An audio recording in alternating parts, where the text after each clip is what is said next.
Charlas de la noche. Palabras con imagen.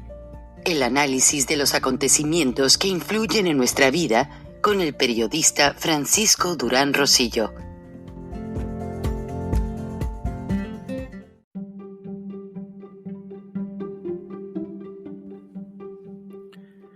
Cuando fui subdirector editorial del periódico El Centro, en la ciudad de Irapuato, Guanajuato, periódico de cobertura estatal, no lo niego, pertenecía al entonces exgobernador de Guanajuato, Luis Humberto Ducoin Gamba, y un grupo de empresarios del Grupo Irapuato y el Grupo León, el señor del Campo, Martín del Campo, Ariel García Maya, un comerciante en granos y semillas, que después alguien me comentó que era especulador. Bueno, qué lástima, yo era demasiado joven.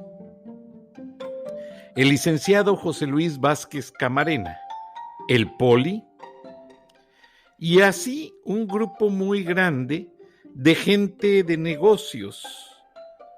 El señor Álvarez del Castillo, y así mucha gente muy prominente. Yo llegué a trabajar a este periódico porque mi padre falleció en 1985. Yo trabajaba en el periódico El Norte y renuncié a la posición porque pues tenía que ayudar a mi madre que se había quedado sola. Y Ramón Alberto Garza me dice, no renuncies, ve a atender a tu mamá y luego regresas. Y bueno, un tío mío me dice, voy a hablar con Riri, así le decían a Álvarez del Castillo, Reinaldo Álvarez del Castillo, y bueno, me abrieron una posición y me dijeron, bueno, queremos un estudio sobre el periódico, eres guanajuatense. Finalmente hice el estudio y yo pensé pues que me iban a contratar de reportero y no, me dicen los miembros del consejo, nos puedes esperar afuera de la sala de juntas unos 5 o 10 minutos, y me nombraron subdirector editorial, junto con el licenciado José Luis Vázquez Camarena y un grupo de empresarios. Fue una experiencia muy interesante a mis 23 años de vida. Desarrollé el trabajo por algunos años, seguí publicando historias en el periódico El Norte, historias que eran interesantes en Guanajuato y que tenían trascendencia nacional. Se me publicaron en el periódico El Norte y también hice aquel enlace del buffet informativo en Infocel, información selectiva.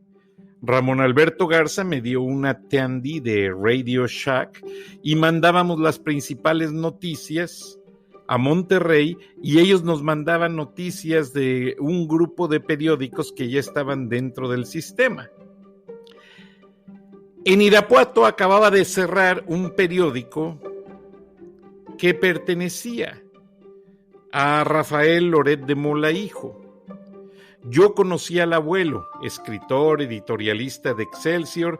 Lamentablemente, meses antes me habían informado allí en Irapuato que el abuelo había sido muerto en una carretera de Guerrero, con la pistola que él mismo portaba, según un informe de inteligencia de la 16ª Zona Militar, con el general Rodolfo Cruz Pardo, que manejaba curiosamente un grupo de aviadores que volaban a Guerrero, a Michoacán y parte de Guanajuato para recolectar información en caso de una emergencia. Inmediatamente la mandaban a México.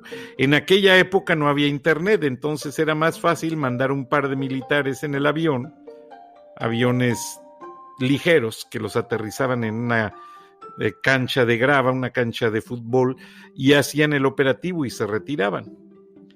Bueno, me dolió que falleció don Rafael. En ese tiempo todavía estaba su hijo viviendo en Irapuato. Y hasta lo invité a colaborar el periódico, pero por una desaveniencia con los socios no lo quiso hacer.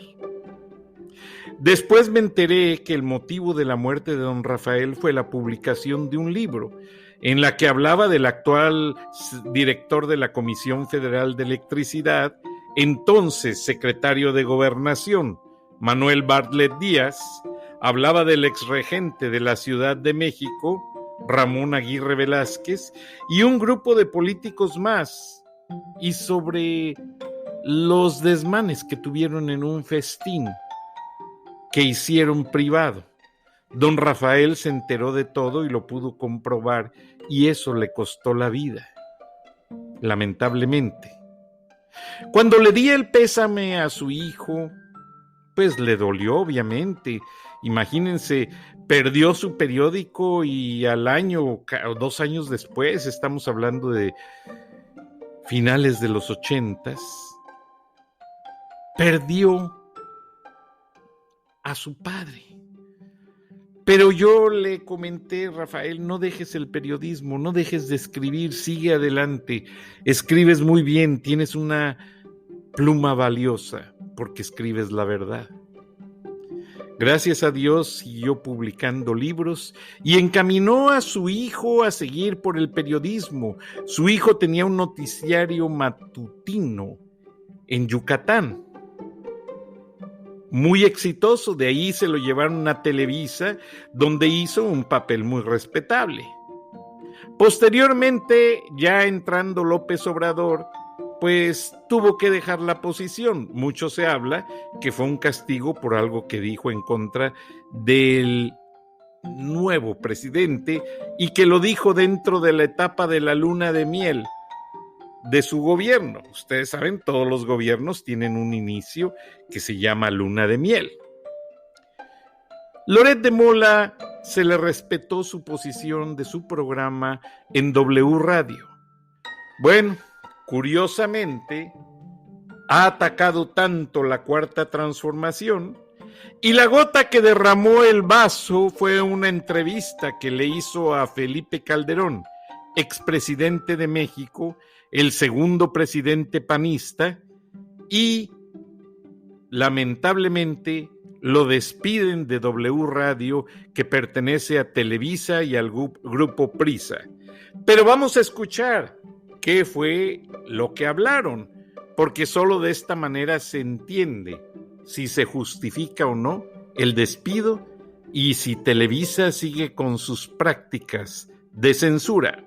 El expresidente de México, Felipe Calderón, ya saben que está en 2 empresas ahorita. Decisiones difíciles, está sacando su libro bajo el sello de Debate y además un nuevo partido político, México Libre. Muchísimas gracias por venir.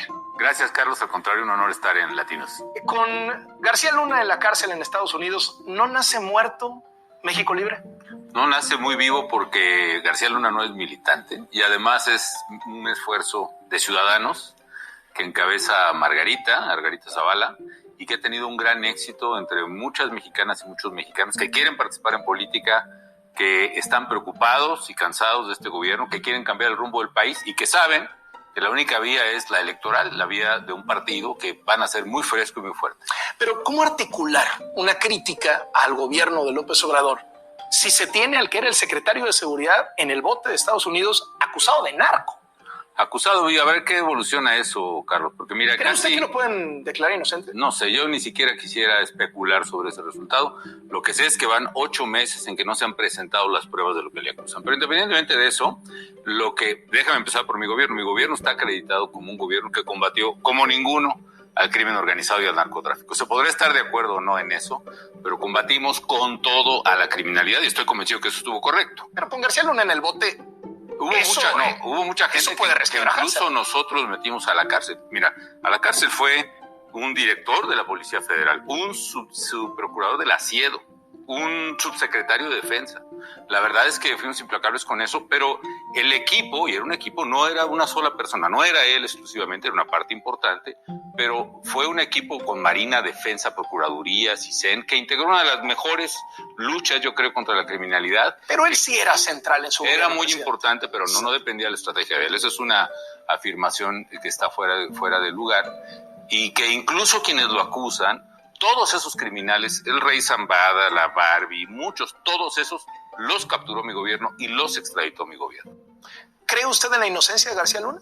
Mira, creo en el principio de inocencia, pero no es una cuestión de fe. Es una cuestión de ley, de legalidad y de pruebas, y vamos a ver qué es lo que ocurre. Con lo que ha visto usted sobre la mesa, ¿cree que hay elementos para enjuiciarlo y condenarlo? No quisiera especular, la verdad. Hay cosas que no se han presentado, que usted espera que presente las pruebas, que no lo han presentado. Hay elementos nuevos que ciertamente no conocía, ni tú ni yo conocíamos, la verdad. Por ejemplo, las acusaciones de Zambada fueron en el juicio del Chapo, y otros que se han mencionado de carácter patrimonial, pero yo no quisiera especular de eso y estoy a la espera de lo que resulte, ¿no? ¿En serio no sabía? No sabía de lo del rey Zambada, definitivamente no. No sabía que él estuviera metido en nada malo, ni de corrupción, ni de... Había muchas versiones, muchos chismes, si quieres, mucho conflicto entre dependencias, pero lo que siempre hice fue exigir pruebas y que se actuara conforme a derecho. Y en esos procesos, te insisto, varios miembros del gabinete de seguridad, no de primer nivel ciertamente, pues no solo fueron acusados, sino que terminaron en la cárcel. Y era el actual proceder de mucha gente. Hay incluso un general que dice que le informó a usted de esto de García Luna. Ángeles de Guajar, he visto sus declaraciones. La verdad es alguien que yo le tenía mucho respeto, en fin. ¿Ya no? Pues la verdad no, porque ha mentido abiertamente muchas cosas que ha dicho, ¿no? Pero, en fin, a cada quien su vida. Él, la verdad es que le tiraba él a todo el mundo. Él quería ser secretario de Defensa, yo lo llegué a considerar. Atacaba mucho al general Galván, atacaba a Genaro, atacaba al procurador, de todos hablaba mal, de muchos de sus compañeros de armas. Y lo que sí le debía haber dicho a él, como a cualquiera que me llegaba con esas cosas, Carlos, pues presénteme las pruebas y por supuesto procedemos. Él dice que presentó un escrito, pues ahí debe estar digitalizado en presidencia, ¿no? Ahora, usted mismo nos dice que... Luego, el problema es que el propio general Ángeles de Guajar terminó él siendo, en las investigaciones, al que señalaban los testigos de complicidad con el narcotráfico. De hecho, terminó en la cárcel por eso. ¿Usted sabía que la Barbie cooperaba con la DEA? No sabía. No sabía absolutamente de eso. Lo que sí sé es que mi gobierno fue el que capturó a la Barbie. Ahora, ¿no queda mal usted como expresidente diciendo, pues no sabía yo de García Luna, no sabía yo de la Barbie, no sabía yo de la... Era un presidente que estaba ocupado en los problemas del país. Pero usted era un presidente muy metido, sí, yo me acuerdo bien. Era un presidente que estaba gobernando un país que tenía problemas de criminalidad, de inseguridad, de narcotráfico, que tuvo la peor recesión económica en la historia moderna del mundo. Ya no. Que la sacamos, bueno, todavía estamos entrando a otra peor, tienen razón, pero hasta entonces era la peor y la sacamos muy bien. Es un presidente que logró reducir la pobreza, la desigualdad en el propio momento de la crisis, que hizo la mayor obra de infraestructura carretera, la mayor obra de infraestructura hospitalaria, que hizo un acuerdo de calidad educativa muy, muy importante. Un presidente que estaba gobernando un país que tenía que tener la dimensión estratégica y que tenía contralorías, procuradurías, auditoría superior, gente que se encargó de las cosas que eran de su competencia. Si era tan buen Trabajé yo con la información que tenía. Si era tan buen presidente, ¿por qué se tuvo que ir tan pronto dejó el poder? ¿Por qué se tuvo que ir? No me tuvo que ir, ese también es algo que es impreciso, que has mencionado. Yo fui invitado por la Universidad de Harvard, modestia aparte, la mejor universidad del mundo, a ser el primer fellow, Global Leadership Fellow. Era una especie de profesor invitado en temas de liderazgo y la verdad me fue muy bien. Fue una estancia de un año, me pidieron que me quedara a terminar el año lectivo, año y medio, y luego regresé. Pero también había un ambiente muy adverso en ese momento a su salida por los temas de violencia. Llegaba Peña Nieto y entonces que si las reformas. Entonces la mirada al pasado era dura. O sea, se hablaba de que usted no podía salir a la calle sin que lo increparan, le dijeran de cosas. Se hablaba, pero la verdad siempre me fue bien en la calle. Como dice, ahora que está tan de moda citar la música latinoamericana, como aquella canción de Silvio Rodríguez, ¿no? La gente que me odia y que me quiere. Pues he tenido siempre gente que me odia, que me critica, que hicieron todo lo posible porque ni siquiera llegara a ser presidente. Y gente que me quiere, que me estima, gente que pues es normal, tiene opiniones buenas y malas, ¿no? Y para mí siempre la crítica ha sido dura, fuerte, pero también yo he estado actuando conforme a mis convicciones e ideas. Siempre he vivido en mi propia casa, salvo ese periodo que fui invitado a Harvard, que estuve muy contento, es mi alma mater, y siempre ahí tengo casa en la Avenida Las Águilas. Voy al súper. Lo que sucedió es cuando Peña Nieto se despeña, literalmente, usted tiene un regreso triunfal. Pero en ese primer año y medio, el juicio usted era durísimo. Se hablaba incluso de llevarlo ante las cortes internacionales por crímenes de guerra. Pero bueno, ¿quién lo la verdad ese era un grupo que lo menciona. ¿Quién era tu amigo Ackerman, el que decías tonterías? Que tú sigues diciendo tonterías hasta la fecha. Y la verdad era yo terminé la presidencia de la República, y no encuestas mías, en las de Reforma, por ejemplo, con un 68% de aprobación. Que pues no es fácil, la verdad, y que me hace sentir bien. La verdad siempre estuve contento y fue un placer y un privilegio y un honor servir a México. Y siempre dicen que el séptimo año es el más difícil, ¿no? De la presidencia, sí lo es. Pero bueno, Ya estamos muy bien. Ahora... Creo que mi presidencia se ha prolongado como unos 13 años más o menos. Ahora le voy a preguntar sobre eso, pero antes, viendo hacia atrás, viendo dónde está García Luna ahorita, viendo lo que significó García Luna para su sexenio, ¿no le pide perdón a los mexicanos? Es decir, a ver, me equivoqué al poner a este hombre, al encomendarle a este hombre la seguridad de ustedes, más de 100 millones de mexicanos. Yo creo que hay muchas cosas de las que un presidente, un servidor público puede decir estuvieron bien o estuvieron mal. A la luz de la información que yo tenía entonces, creo que tomé las decisiones correctas. A la luz de la información que hay ahora, a toro pasado, como dicen el quarterback del lunes, pues uno puede decir, oye, pues si hubiera tenido esta información, entonces quizá hubiera sido distinto, ¿no? Pero la verdad, a ti te pagan, y es un poco lo que digo en el libro, te eligen para ser presidente, para tomar decisiones con la información que tienes, para actuar conforme a un escenario de incertidumbre, que es lo que caracteriza el ejercicio de la administración pública en un país tan complicado como México. ¿Volvería a poner a García Luna ahí?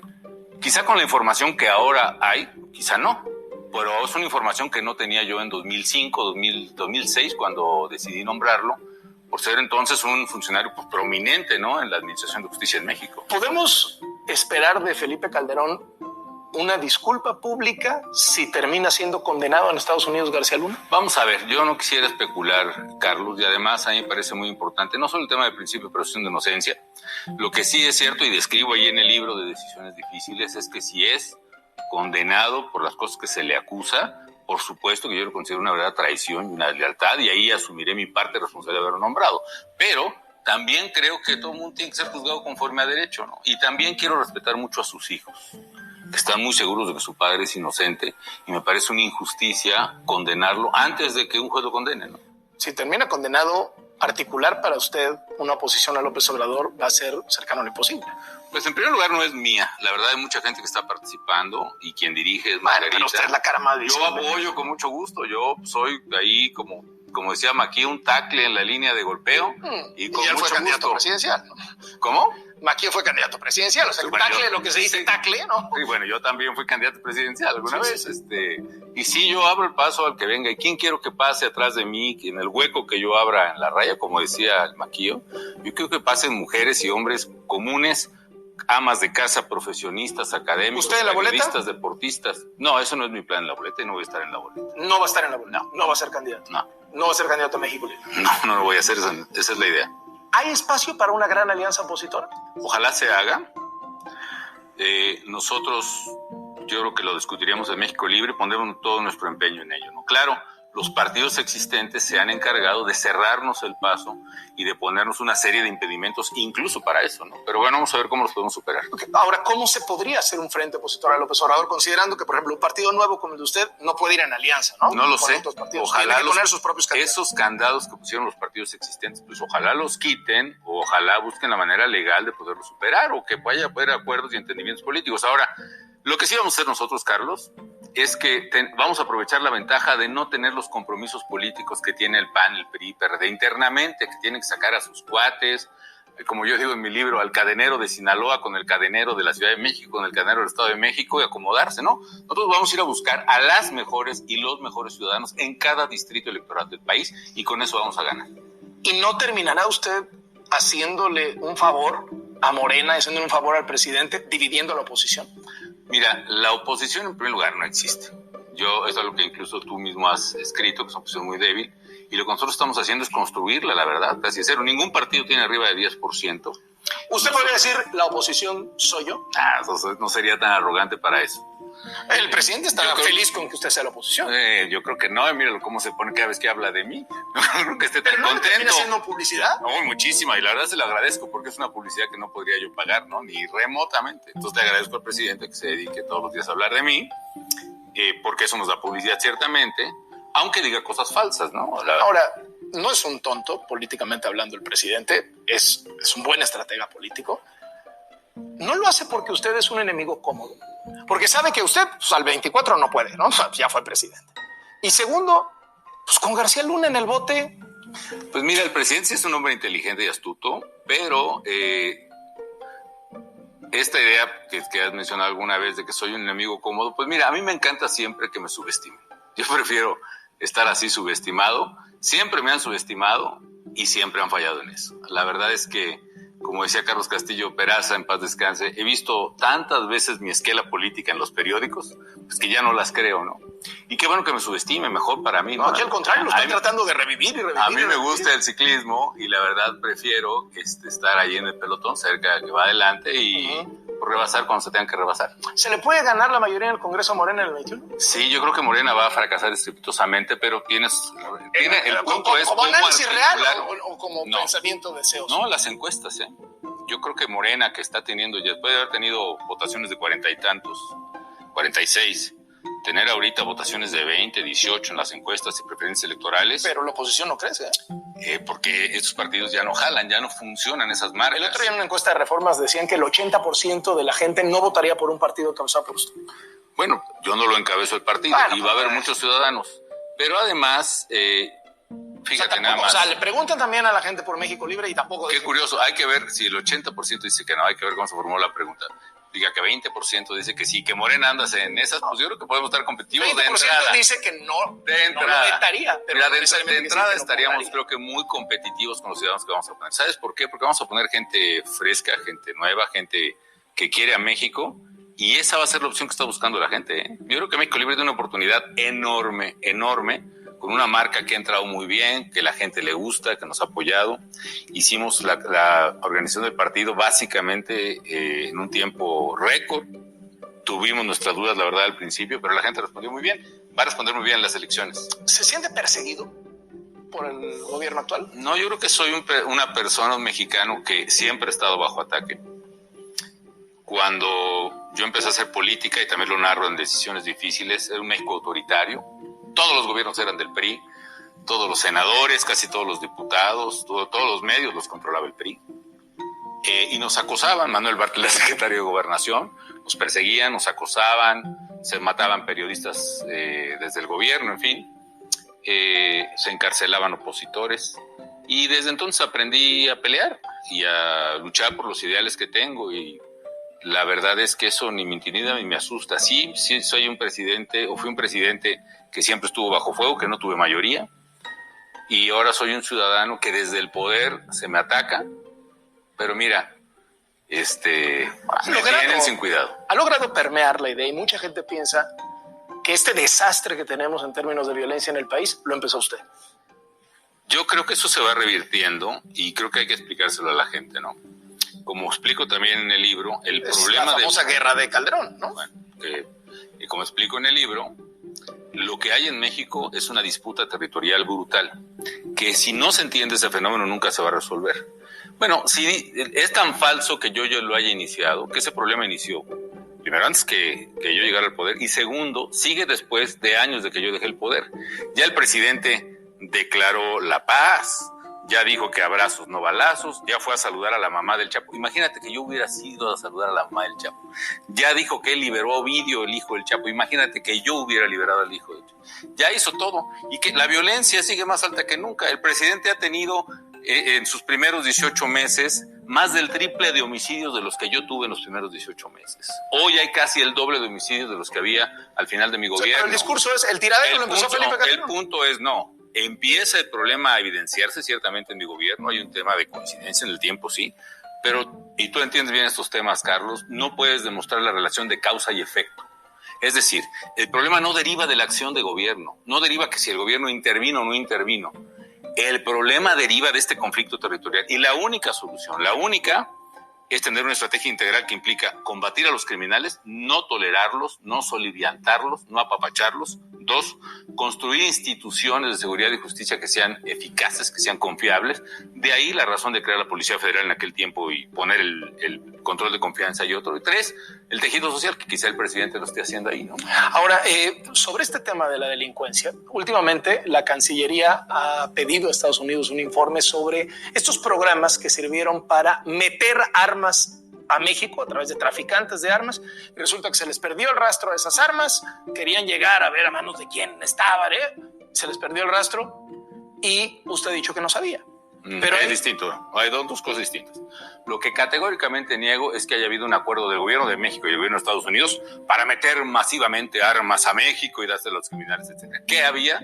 Y eso desde antes de que yo fuera presidente, por cierto, programas de cooperación entre la Procuraduría de Justicia de Estados Unidos y la de México para que en Estados Unidos cumpla con una exigencia que muchos gobiernos decimos y que por cierto ahora ya no se hace tan fuerte, que es que paren el tráfico de armas ilegales a los criminales mexicanos. ¿Y cómo hacen? Ellos tienen que crear mecanismos judicializables, es decir, la Procuraduría necesita tener pruebas y evidencias que pueda llevar un juez sobre este tráfico. La Procuraduría de Estados Unidos lo que ofreció es tener mecanismos para detectar las armas, donde se vendieran en Estados Unidos, y en México, por el número de serie o por los chips que tuvieran, detectar quién había comprado, etcétera, ¿no? Pero eso es muy distinto, tener mecanismos de control de armas detectadas. Sí hubo un acuerdo con Estados Unidos para que entraran armas a México. No, hubo un acuerdo para detectar el tráfico de armas y poner los instrumentos técnicos. Pero eso incluía que entraran armas a México. No incluía la venta de armas a criminales, que es un elemento que se generó probablemente en la administración de Estados Unidos, pero definitivamente no era materia de nuestro acuerdo, y menos a nivel presidencial, Carlos. Hay un correo electrónico entre dos agentes de la ATF, la Oficina Nacional de Estados Unidos de Alcohol, Tabaco y Armas, en donde dicen fue un acuerdo México-Estados Unidos. Hay un informe clasificado del Congreso de 2012 donde dice PGR y la Fiscalía se pusieron de acuerdo. Hay un texto oficial de una reunión PGR-Fiscalía en donde dice que el trabajo fue conjunto. Carlos, pero hay un correo electrónico entre dos funcionarios que dice lo mismo, y hay un cable desclasificado de Wikileaks que dicen que hay México sabía. No, que hay un acuerdo para que en Estados Unidos se pongan evidencias judicializables en las armas y que cuando se vendan esas armas y entren a México haya manera de detectarlas. Esos son mecanismos de cooperación judicial, pero eso es muy distinto a lo que han insinuado, a lo que ha dicho el propio presidente, que hubo acuerdo para meter masivamente armas a México. Además, ¿eran pocas armas? No es el tema. No hubo acuerdo para meter armas a México. Hubo acuerdo para detectar las armas que los criminales traficaban, lo cual es lógico, lo cual es necesario y lo cual está bien. Aquí. Pues claro, si yo le decomiso armas a un delincuente, y en mi gobierno se decomisaron 186,000 armas de fuego, pude detectar la administración que el 85% de ellas eran vendidas en Estados Unidos, y detectar además en qué tiendas, en aquellas a las armas donde no se les había borrado el número de serie o el chip, ¿no? En eso consistían esos operativos, a mi entender. Ahora, para detectarlas aquí, pues tuvieron que dejarlas pasar aquí. No, bueno, por supuesto, pero eso no es una acción del gobierno, eso es una acción precisamente del delito de tráfico de armas que queríamos combatir. ¿Pero no las pudieron haber frenado en Estados Unidos? Debieron, esa es la exigencia de México, esa debiera ser la exigencia de México, esa es la razón de estos.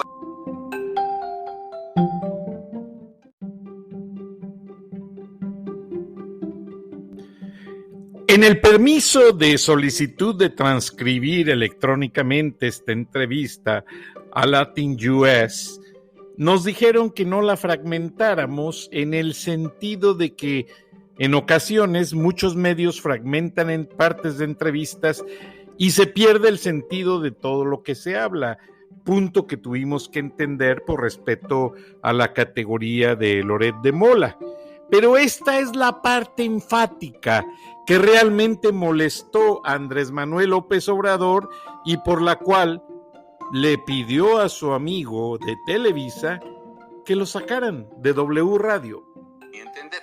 Ahora, para detectarlas aquí, pues tuvieron que dejarlas pasar aquí. No, bueno, por supuesto, pero eso no es una acción del gobierno, eso es una acción precisamente del delito de tráfico de armas que queríamos combatir. ¿Pero no las pudieron haber frenado en Estados Unidos? Debieron, esa es la exigencia de México, esa debiera ser la exigencia de México, esa es la razón de estos documentos no terminan diciendo que México estaba de acuerdo en que pasaran las armas a México. No terminan diciendo eso, definitivamente hay que echarse una lectura y un reporte completo en el Senado de Estados Unidos sobre eso. ¿Está usted tranquilo? Pero tranquilo. O sea, a ver, hay un, te voy a decir ya pidió un informe Marcelo Ebrard, o sea, hay un reporte tanto en el Congreso mexicano como en el Congreso de Estados Unidos hace varios años que concluye esos casos. No, eso me da risa. Lo que me preocupa mucho es tener un presidente que se presta al juego electoral de Donald Trump, porque eso es lo que hay atrás de Rápido y Furioso. ¿Tú crees que a Donald Trump y a los republicanos les interesa que se frene el tráfico de armas a México? Si viven de eso sus campañas, si el lucro de la venta de armas es lo que financia las campañas republicanas y en buena parte la campaña de Donald Trump, de la Asociación Nacional de Rifle de Estados Unidos. ¿Qué es lo que quieren? Quieren atacar a la administración de Obama y de Joe Biden a través de ese operativo. Están utilizando a México para hacer pues, una especie de distracción o de ataque contra Joe Biden, y me duele mucho eso. Es como el viaje ahorita del presidente de Estados Unidos, ¿no? ¿A qué va?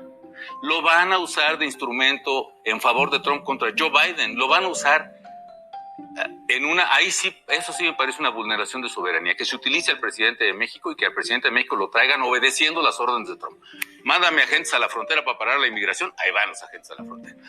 Ven a Estados Unidos porque estoy en campaña, ahí va el presidente. Por favor, un poquito de dignidad.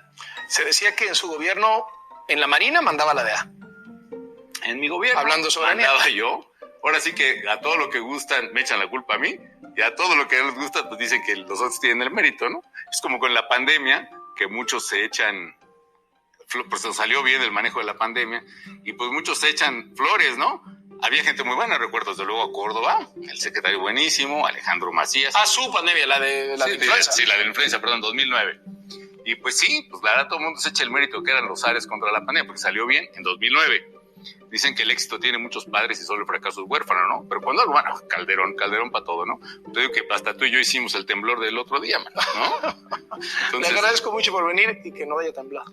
Sí, y simplemente agregar una cosa, ¿no? Dice el presidente que está muy contento y que da gracias a la vida. Y tiene razón, es bueno ser un hombre agradecido. He leído muy bien, ¿no? Al presidente, al que les ha ido muy mal es a todos los mexicanos, ¿no? Y yo le quiero pedir al presidente que mejor se dedique a unirnos y no a dividirnos, porque México nos necesita unidos y el principal factor de división está en la presidencia de la República.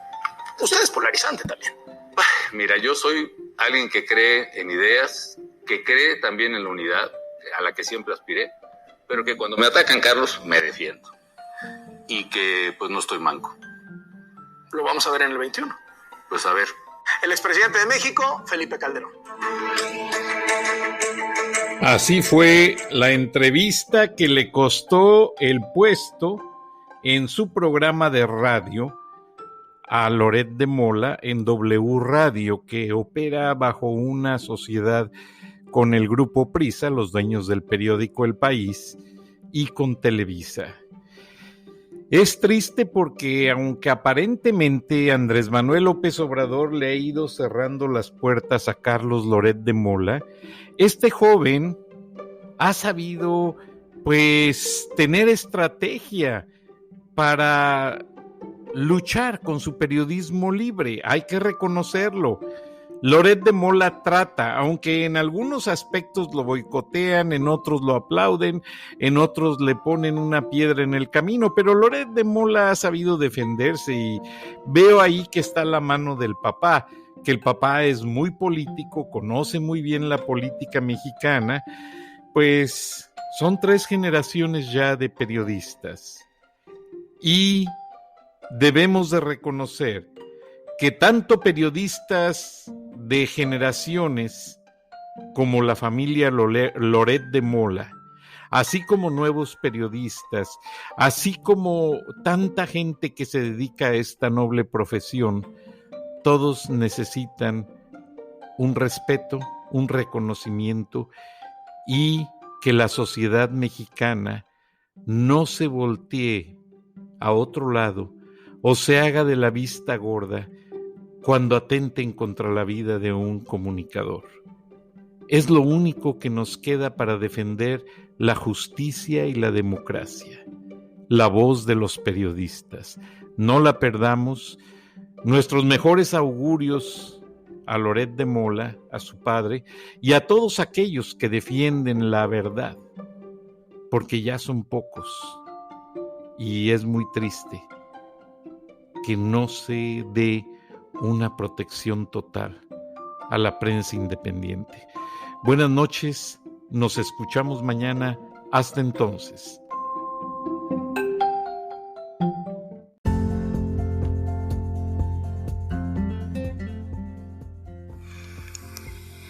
Escuchaste el análisis de la noticia, transparente como el agua, con el periodista Francisco Durán Rosillo.